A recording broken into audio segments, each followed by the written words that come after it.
ใส่สูนนี่นี่ถึงไปแค่กันนี้ออก ยิง ครับ ช้าๆยิงช้า น้องเงาปุ๊บ ๆอ้าว นี่ครับ อืมเป็นไงปืนแรงไหม แรงก็นี่ปืนจับโมบาย ซื้อมาเท่าไหร่ครับปืนเนี่ย 60 บาท ซื้อมาที่ไหน ซื้อมาจากหน้า ยิงใหม่ยิงใหม่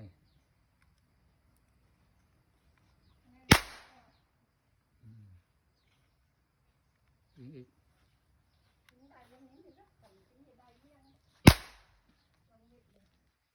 ต้องยิงมาผลนะ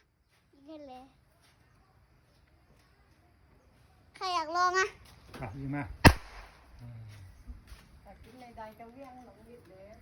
งัดอ่ะ